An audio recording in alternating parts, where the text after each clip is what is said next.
morning, good afternoon, good evening. I am Bea, and I am the hostess of the Spinning Knitter podcast on Instagram and YouTube. I am coming to you from the middle of nowhere, located in the northeastern United States. And as you can see, I have a guest today. I've been on vacation this past week, and my animals have missed me greatly. This is Riley. He is a Maine Coon and something else. We're not sure what else. We got him from the pound. He is the best cat that we have ever had. I don't know if you'll be able to hear it, but he gives out this squeaky tire purr when he's super happy. He's not quite there yet. Not quite there yet, are you, baby? But when he's super, super happy, he sounds like a really old squeaky tire. He's about roughly between 14 and 16 years old. He was between 1 and 3 when we got him.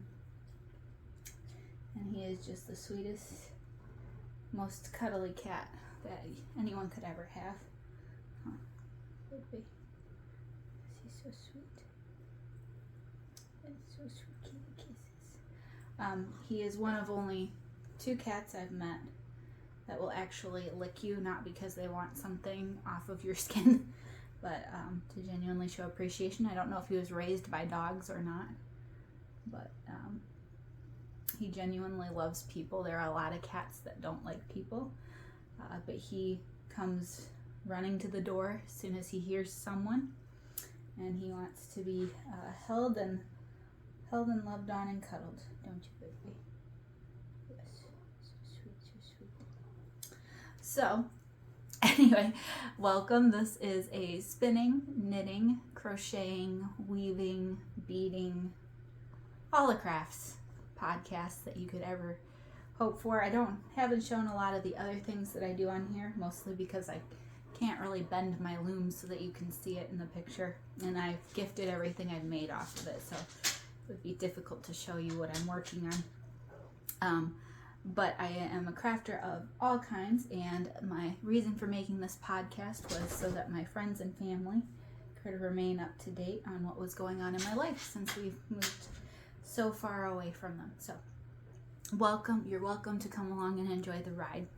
As I said, I was on vacation this past week and went to my favorite spot on earth, which is by a beautiful lake. Probably put some pictures in so that you can see what I'm talking about. I don't have a great many. I'm not usually on my phone that much when I'm on vacation. But it's definitely my favorite spot. If you follow me on Instagram, you'll have seen several pictures of me knitting by the harbor that's there on the marina, or by the marina rather. Ooh, kitty hair. And it's one of those things that I just absolutely, it's one of those few places that completely calms me down. So while I was on vacation, there are 2 places that I go to pretty routinely.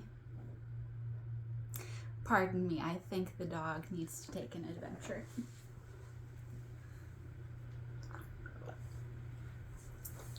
Anyway, while I was on vacation, I have 2 favorite spots outside of just by the lake that I love to go and peruse what they have on hand.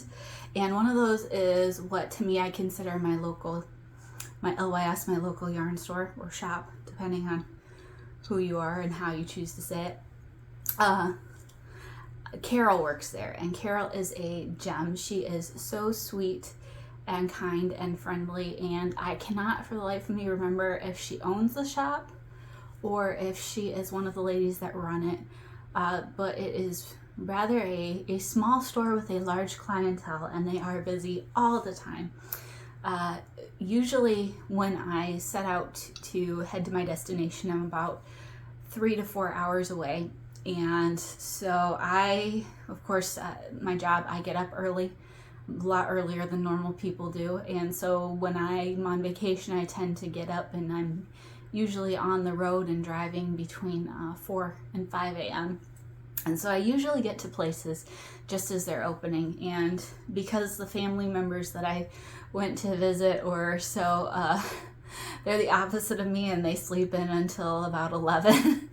I knew that I could get to the opening of the shops and go and do some shopping and just calmly perusing before I even reached my real destination. So I did that, and Carol was there, and as always, she was a sweetheart.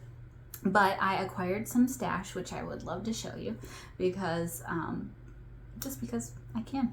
I mean, that's why you're here, is to see pretty things, right?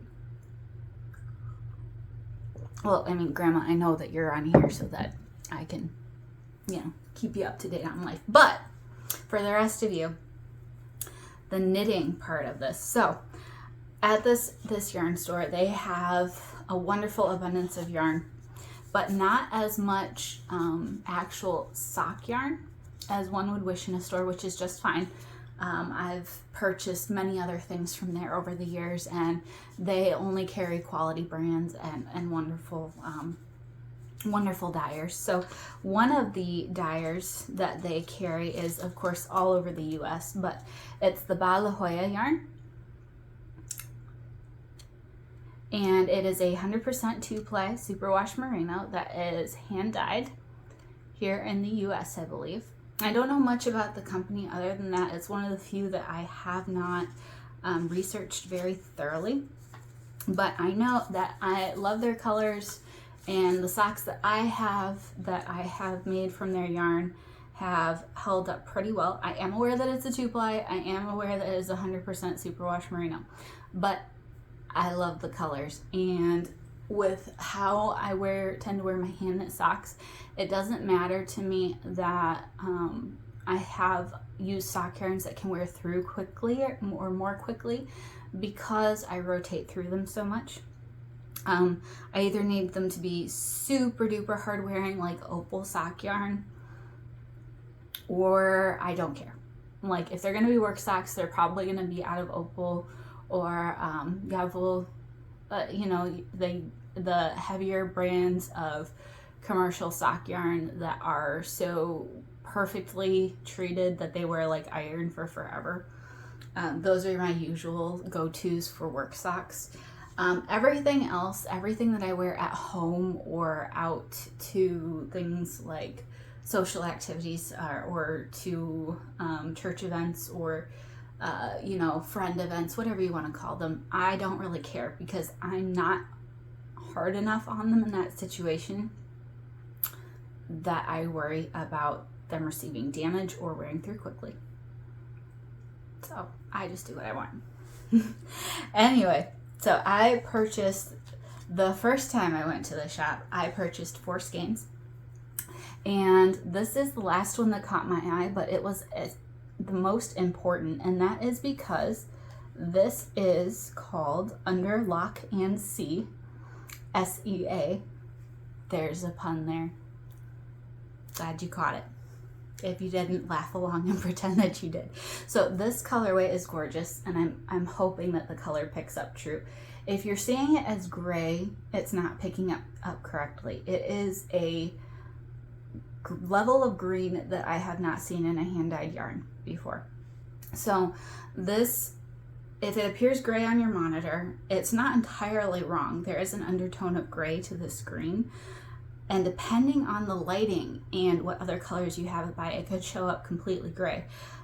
But it is like a perfect type of green that can go with just about everything. So I picked up the first skein of yarn I picked up, which I have since caked up, was this. So this is Golden Slumbers, and I don't know if you're going to be able to see it accurately, but it has almost like a wheat base. It's not just yellow. It has like a wheat base to it, with the next two most predominant colors are a speckle of different shades of dark brown and a speckle that goes between goldeny yellow and rusty orange. But within this wheat color of the base, there is an actual light gray. I don't know if you're going to be able to see this thoroughly. Let's see if you can. But so this level of gray is very light, but it is gray. It also has little pops of, I would say, Prussian blue and fuchsia in it. Probably not going to be able to see these real well, but there's fuchsia. I'm not even going to try and show you the Prussian blue because I don't think you'll be able to see it. But it has little blips of these, but the base color isn't as solid as it looks from a distance. It has this yellow ochre and then this very light gray to it. It pairs perfectly with this under lock and see color. So, of course, I had to make a pair of socks, but what you don't know yet is I purchased 2 more skeins because I came out of there with 4 skeins, and this under lock and see color goes perfectly with this beautiful skein, which is called Puns and Roses. Get it? It's a pun on the word gun. Puns and Roses. Just helping you out. So these 2 colors go perfectly together because there is a speckle of this color in this color.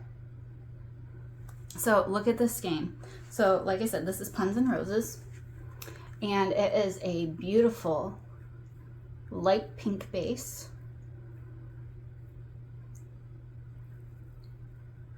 Combined with a light gray base. Are you sensing a theme here? Because I am. With pops of, you guessed it,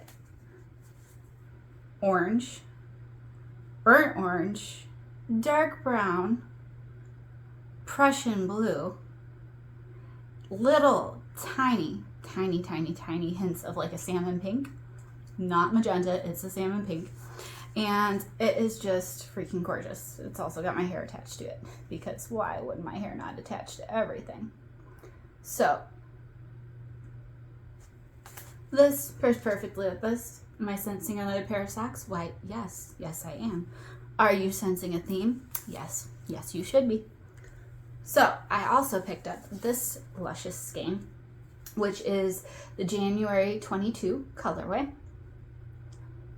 And this is, of course, the exact opposite of the 2 that I purchased. Other 2 main colors I purchased. This is gray all over with a hint of mushroom, if I might say. It is not light gray in there.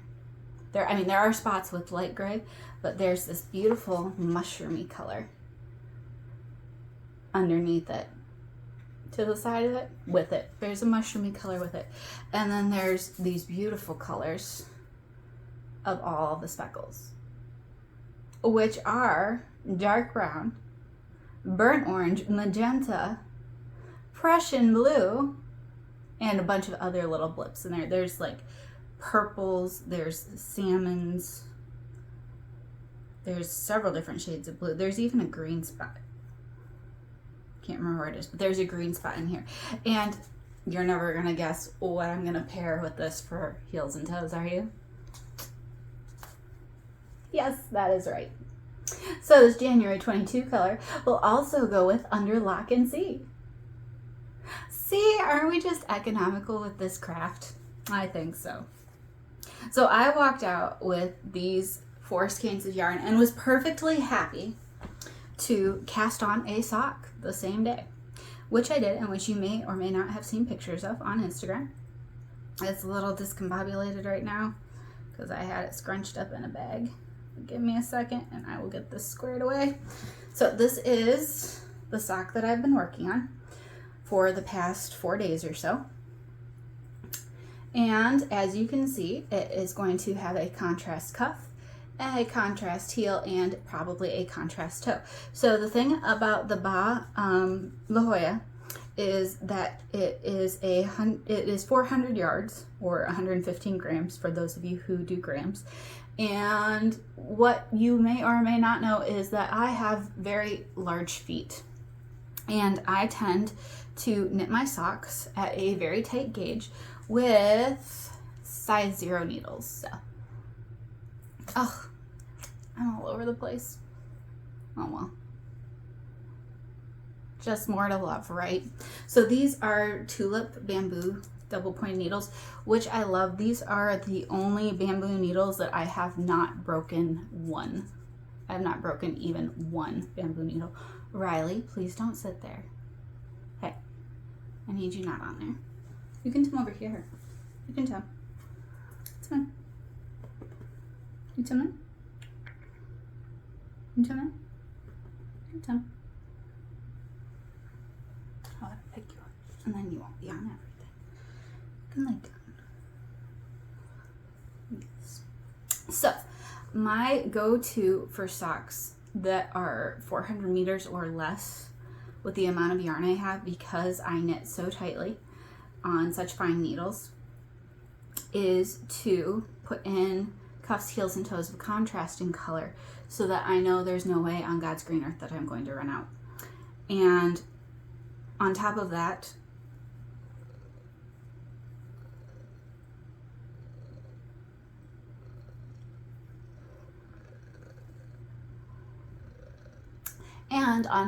that means that if I happen to do something to my heel, cuff, or toe, that I will be able to easily cut out that area, pick up stitches, and put that area back in. And since for me, the areas that tend to wear are by the big toe and the bottom of the heel, that will prevent me from having to do a lot of reconstructive surgery.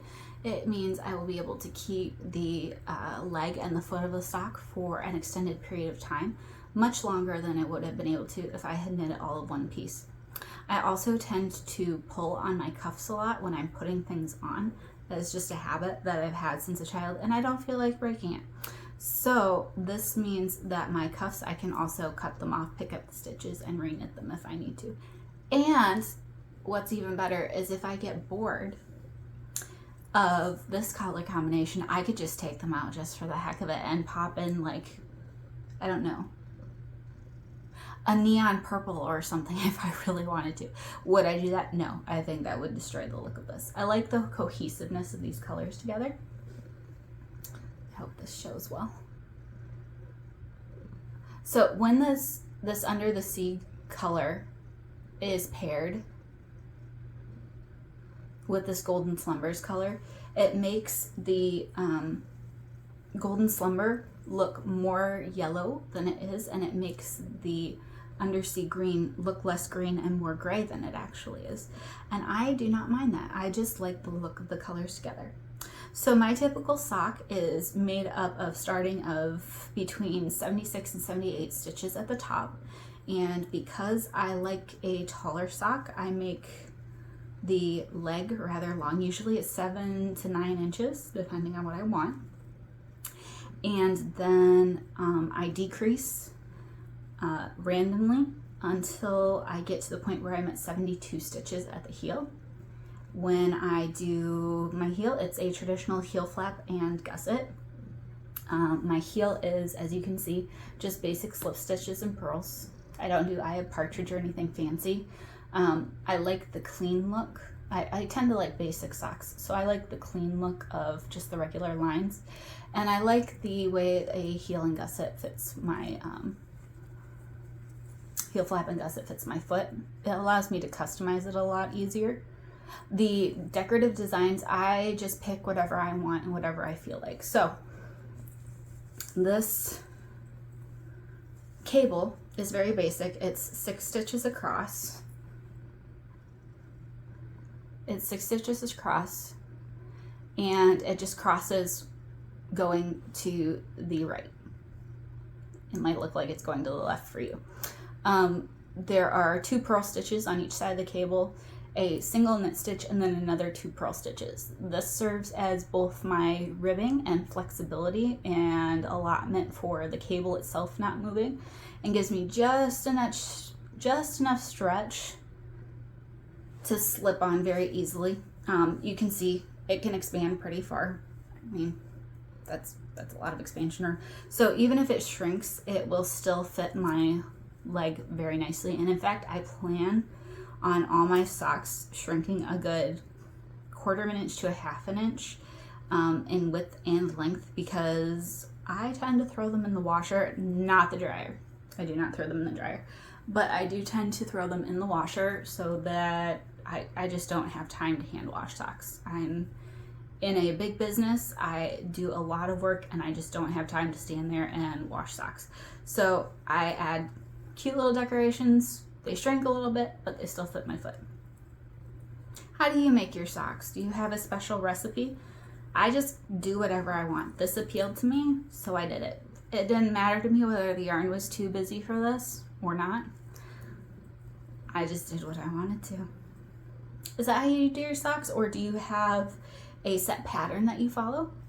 If you don't have a set pattern, have you come up with your own recipe?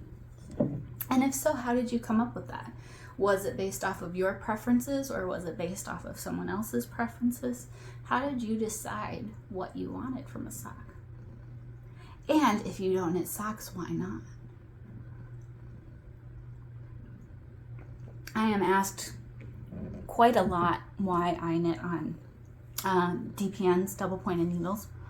And it is because that is how I learned. I learned on Brittany Birch DPNs 2.75s, and learned how to knit a sock by reading through a pattern and following the instructions. A lady that I knew at the time was also a weaver and a knitter and a crocheter, and she realized how much I loved crafting. Sue Harrison, actually. And she decided when she was at the sock class in Mac City that I would probably like to knit socks. So she actually bought me opal sock yarn and these Brittany Birch 2.75 millimeter DPNs. I think they were 6-inch DPNs. She just bought them for me and brought them to church one day, and she's like, do you want to learn how to knit a sock? Because I copied the instructions and I bought you the stuff, and if you don't want to, you don't have to, but I think you would love to do it. And of course, me loving history the way that I do, said yes. Took the pattern home and basically brought it back to church when it was time to turn the heel, and she helped me understand the instructions, and I took it home and turned my first heel and knit the rest of my sock. And that's how I learned how to knit socks. It was definitely a unique learning experience. I'm very glad she was there to tell me how to turn a sock heel. I know not a lot of people learn that way, but to me it was always much more fun to follow the instructions and see how things turned out. And so I frequently did that to learn how to craft, because that was my resource. The library was my resource. If I had any Christmas or birthday money or money from the odd jobs that I had, I would put those towards materials. And so I don't remember ever paying to learn how to do any sort of craft that I picked up while I was younger. I learned from books that came from the library, and that was my resource. That was my go-to learning, and I'm still that way. I love books and I love knitting books, and I probably own more of them now than I should. But I only buy the ones that have information that I can use over and over again. I don't buy books to learn how to do something. I go to the library still. I get the books I need to teach me about the craft. I watch videos online. That was not an available resource when I first started knitting and crocheting. And learned that way. I had a lot of fun learning that way. And it's still the best way, I think, to learn. For me, and probably for a lot of people, is being able to read up on your subject, and then hopefully having someone nearby who understands the practical working mechanics of it, and then just doing it. I find a lot of people don't craft because they don't just sit down and try. Trying can oftentimes lead to failure, but that doesn't mean that that failure is worthless. You learned one way not to knit a sock.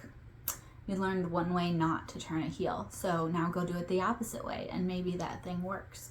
I think a lot of the problem solving capacity in our society has diminished because people aren't willing to try to learn something without an expert there. But that's not the way humanity started. Humanity didn't start inventing the wheel or creating fire because an expert taught them how to. They had a happy accident, as Bob Ross would say, or they thought about something and then they tried to figure out a way to execute it. And so I think a lot of people that I've met as crafters have had that capacity to investigate and learn and be willing to make mistakes and rip them out if they need to, or just wear them and keep them. I've already made one mistake in this sock. I don't think you're going to be able to see it on camera, but in person I can definitely see it. And if you can't, then that is okay. But to me, all that practice, those pieces that don't work out, it's okay. Because I learned, as Thomas Edison said, 1,001 ways not to make a light bulb. So while on vacation, obviously I visited the store once. However, once was not enough. So I went back because the skein was calling my name the first time, and I put it back because I couldn't justify more than 3 sets of socks. I couldn't do it. But of course, the siren song whispered in my ear, and I went back and I picked up the exact skein that I had put down. So this is Oh Coconuts, still on the same base, the Baah Yarn 2-ply superwash merino. And Oh Coconuts has the same beautiful mushroom undertone to it, but it is almost thoroughly gray with hints of light brown and dark brown. It is much more subtle, as you can see.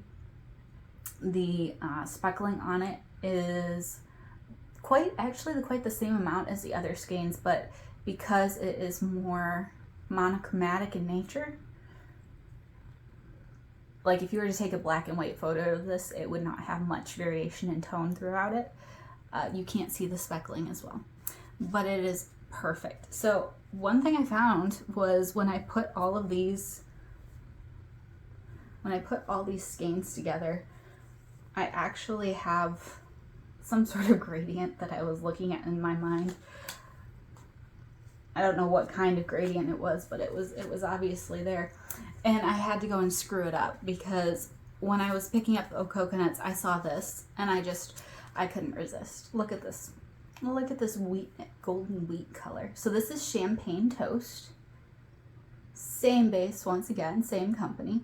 But what attracted me to this skein was it has so very few speckles on it. I don't know if you'll be able to even see the speckles that are there. But to me, this just screamed, make your own sock pattern. So that is what I'm going to do with this skein. If you remember from an earlier episode, I was using the Bible Stitch book to come up with a sock pattern, which I still haven't finished, but I'm still actively working on it. That was also in Baah Yarn, and I had picked a lighter colorway with less speckles for that as well. And when I saw this skein, all I could think about was, I wonder what pattern I could come up with. Something simple, not super over the top, but one of those beautiful main panel designs, but maybe the more elongated and expanded designs from her book, and maybe somehow incorporate it into this beautiful color. And so I think that's what I'm gonna do. To me, coming up with my own sock patterns or using stitches from other patterns and making up my own design is so much fun.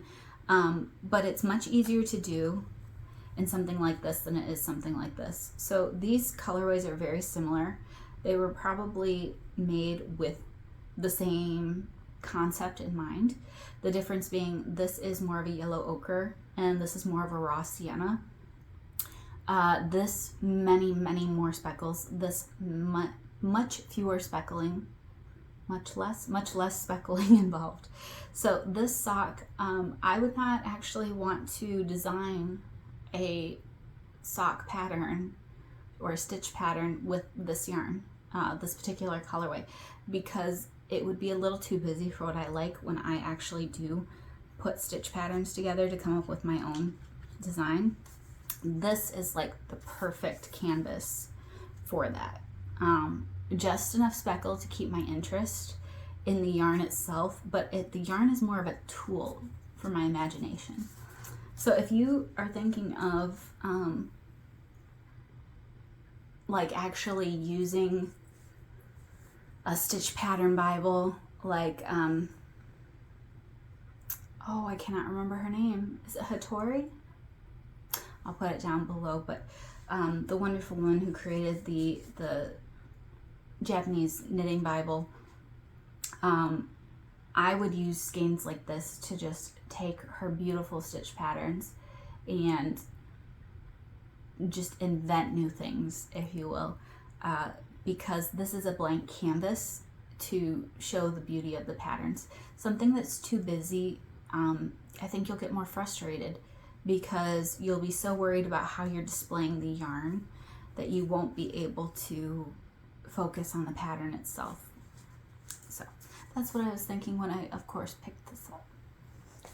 So as you can tell, I actually came away with 6 skeins of yarn that I did not need because I have more than enough in my stash to go stash diving, but chose not to because that was part of vacation. And vacation should have fun knitting. I have every year for several years gone there, purchased a set of needles, purchased a skein or 2 of yarn, and immediately cast on. So I always have vacation knitting socks, as I call them, which I find absolutely wonderful. So in terms, I don't know if you can see the cat where he's at, but he is absolutely cute, cuddly, and totally adorable. He's also digging his little nails into my leg because he's so relaxed and having fun. So really quick, I am currently housing my socks in this beautiful Hikari handmade bag. This is one of her small drawstring bags, once again adorned with my hair. And this is, it looks to me like chrysanthemums, but she's had many different types of floral patterns since I found her. She is on Etsy and Instagram, and I love the quality of her bags. She makes them out of linen. They are very sturdy and they are very well made. They are all lined, which is very nice. And I like that she has a square flat bottom, so that I can put my skeins in there and it stays upright. It also comes with a D-ring on the inside, which is very helpful for multiple things. And I just like the canvas cord that she uses. I don't know if it's actual canvas cord or what, but it holds up very, very well. And I love the quality of her bags. She is one of 2 people that I actually regularly am willing to purchase bags from. The other is Renee of Lowland Originals. She has bags that she hand makes from vintage fabrics that are just absolutely gorgeous.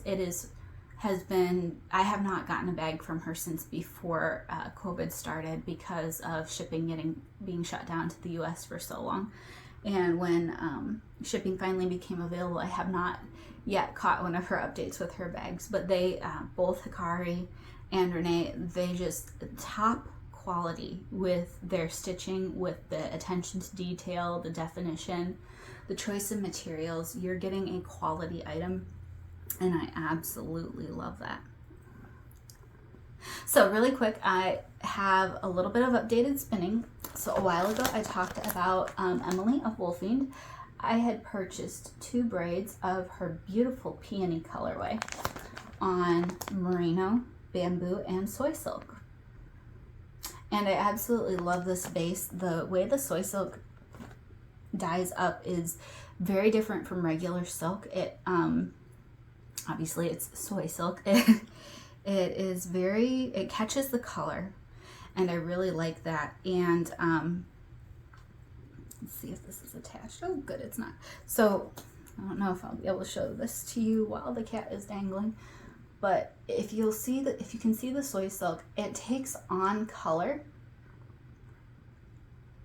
Unlike much of the regular silk that I see, it takes on color, and yet it does it at a different temperature. So if you can see this green here, the soy silk is this beautiful light shade of green, and then there's a different shade of green from the bamboo that's in there, and then there's the actual green from the merino. And what this does is it just provides a beautiful canvas for Emily to work with all of her colors. The peony colorway, this peony colorway, happens to actually be one of my favorites that she's dyed up. She does this colorway regularly, and she does it on all of her bases, and they are gorgeous. So this has been a long-term spin for me that I'm still working on. The first spindle that I started on was this guy. This is by Liz of Greensleeves Spindles, and this is a damsel Bronwyn with fancy pants. It is out of Australian red gum and maple burl with a cherry shaft, and it is 0.7 ounces. So this was the start. This is a gorgeous, gorgeous spindle. And then I decided, why not have a team of spindles? So I started out with my damsel Bronwyn and quickly moved. Don't play with that. You can't play with that. So this is a McKenna Lee.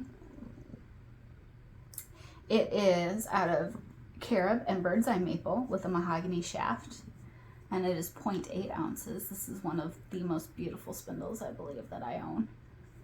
Just gorgeous. Look at the colors in that. And as always, Liz's spindles, stunning. They're perfect. They're literally just perfect. They all spin perfectly. They all work out perfectly. And then, of course, I added another spindle, because why not have at least 4 spindles per project? I don't see why I can't, especially with the amount of spindles that I have. And this is one of my 2 favorite spindles from Liz. Like, if I had to give all the other ones up, I would under protest. But this one I would keep. So this is out of Pau Rosa and maple burl with a mahogany shaft, and it's 0.8 ounces. But this has been one of my favorite spindles for about a year now. Consistently worked with this spindle on this project, and I love this spindle. I just find it gorgeous on every level. It's a perfect weight for me. It's a perfect shape. Spins everything effortlessly and beautifully. It's gorgeous. And then, let me show you Liz's card. My last one was a surprise gift to me that I was very, very, very happy to receive. And it is an ambrosia Loki spindle. It's 0.7 ounces with a red oak shaft. And this is probably one of the most beautifully unique spindles that I own. So Liz works with woods that have what many people would consider flaws and imperfections, and she just turns them into beautiful, completely functional artwork. So isn't this not stunning? Look, there's little wormholes on there, but look at the grain in this wood. Just, isn't that gorgeous? It's absolutely stunning. I wish I could show you the underside, but I don't think my camera will catch it. Each one of her spindles is just a marvelous wonder. Just if you have a chance, I would, if you like to drop spindle and you like top whirl, I would invest in even in just one spindle of hers. You will probably drop a lot of the other spindles you have after that, because hers are just so perfect. So last thing I have to show you, because I am reading a book but forgot to bring it over, so I can't tell you about that, although I have many book acquisitions from this week that I could talk to you about. My actual acquisition that I want to show you is do you know what this is? It is, of course, to those of you who have had one before, a Mingo and Asho spindle, and I have not yet tested it out, but I can already tell you that it's going to be a beautiful stunning winner. So this is one of their glass pins, and their glass pins are of course tipped with glass like this. This one they called Purpley Tides. They name each of their spindles. It is made out of yellow heart, black walnut, and maple, and it's 1.75 ounces at about 11 inches tall, and it is gorgeous. So Mingo and Asho, they do stunning, just a stunning job. And each of their spindles spin true. I've never had a bad spindle from them. And Mingo does this, oh, there's this, so there's this moniker. Mingo and Asho, they do this pyrography on the spindles, and each one is a different type of woodland scene that's done by hand. They're gorgeous. These are works of art and they're heirloom pieces. And I cannot wait to use this. And this yellow heart just glows. It's iridescent. And I don't have a spin currently that I can use this on, and I'm a little bit bummed. But I'm sure I have a test piece of fluff lying around that I can use to get to know this beauty very well. Their updates are difficult to catch. They update usually on Etsy, and then they're gone for a little bit, and their updates are not timed. They don't do them at a specific time, so you catch them when you catch them. But when you catch them, they are worth it. So Kitty is happy, and that is what I have for you for today. It was just a really quick update on what I'm working on. Hopefully not too long by the time I get done editing this video, but I am hoping that you are well and healthy and happy, and that you are having a good summer, depending on where you are in the world right now. And if you have any questions, please feel free to shoot them down in the comments below or message me on Instagram. I'm not a fast responder, but I do respond. So thank you for joining me today, and I hope that the rest of your day goes well and that this was a very bright, happy slice of your life. Bye.